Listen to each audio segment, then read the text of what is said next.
안녕하세요. 마마송소입니다. 오늘은 여러분에게 마음이 따뜻해지는 책을 소개해 드리고자 합니다.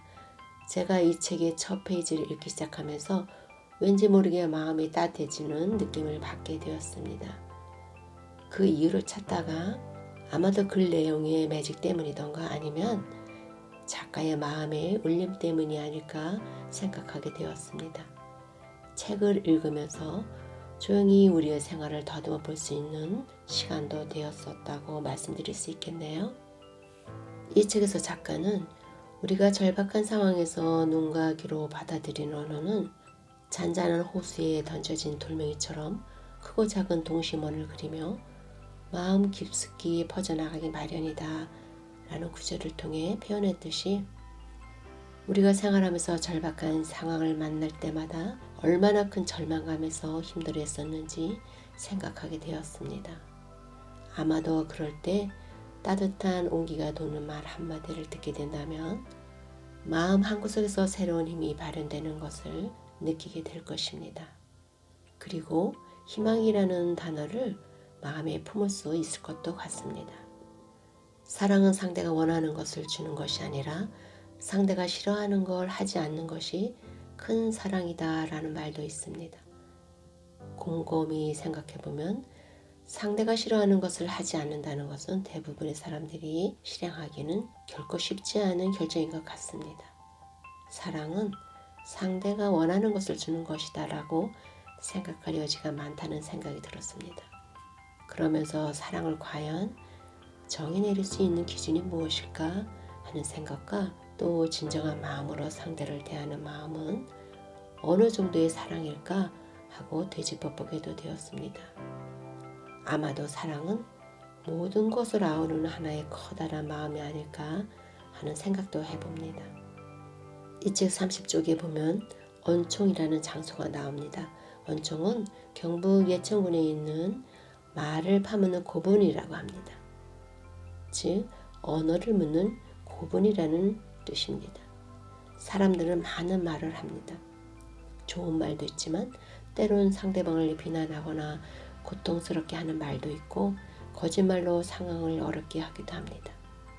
이런 경우 좋지 않은 말은 언총에 묻는 행위를 하면 다툼 등이 발생하지 않는다는 유래가 있습니다. 우리는 말을 할 때 신중할 필요가 있겠습니다.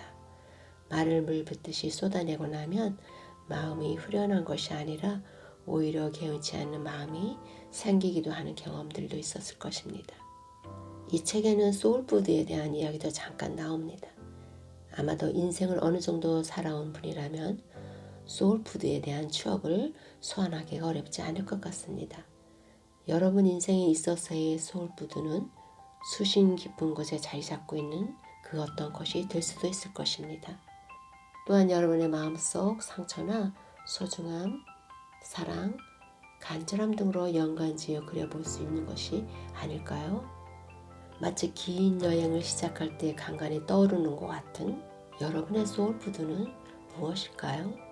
정해진 길이 없는 인생의 여정에는 솔직함이 가장 중요하다고 작가는 말합니다. 그런데 솔직함은 쉬운 것 같기도 하지만 쉽지 않은 것도 사실 아닐까 하고 생각해 봅니다. 살다 보면 이럴 수도 있고 저럴 수도 있지 않아? 라는 푸념도 하게 됩니다. 이러한 부분에서 작가는 그래도 솔직함으로 손해를 본다 해도 나를 속이는 행동은 더욱 피해야 한다고 합니다. 아마도 더욱 상황을 꼬이게 할 수도 있고 마음의 평안도 기대할 수 없기 때문이 아닐까요? 세상을 살아가면서 약게 살아야 돼.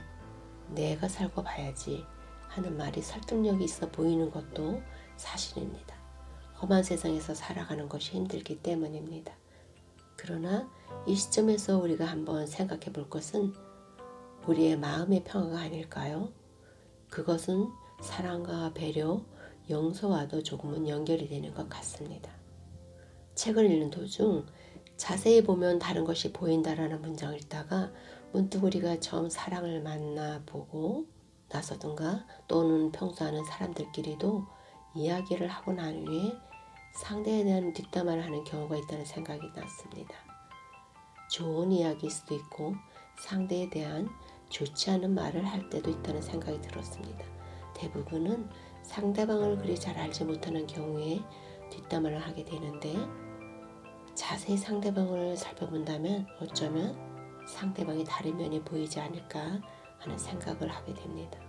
모습도 보고 생각도 본다면, 그리고 이리저리 상대를 곰곰이 살펴볼 수 있다면 긍정적인 이미지를 찾을 수도 있겠습니다.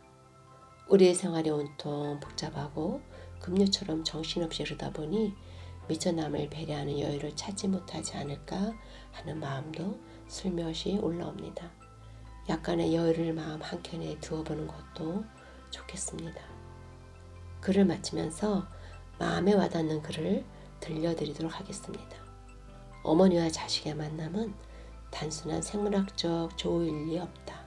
어쩌면 어머니란 존재는 험난한 과정을 거쳐 세상 밖으로 나온 우리에게 신이 선사하는 첫 번째 기적인지도 모른다. 여러분, 부모의 자식에 대한 사랑은 어떤 목적이 있어서 사랑하는 것이 아니라 그냥 부모 목숨 다 바쳐 끊임없이 쏟아내는 마음 자체인 것이라 생각합니다. 신이 주신 사랑이 아닐까요? 여러분, 오늘도 함께 해주셔서 감사합니다. 생활하시면서 언제나 행복한 일만 있으시기를 바랍니다. 다음 시간에 뵙겠습니다. 안녕히 계세요. 마마송송이었습니다.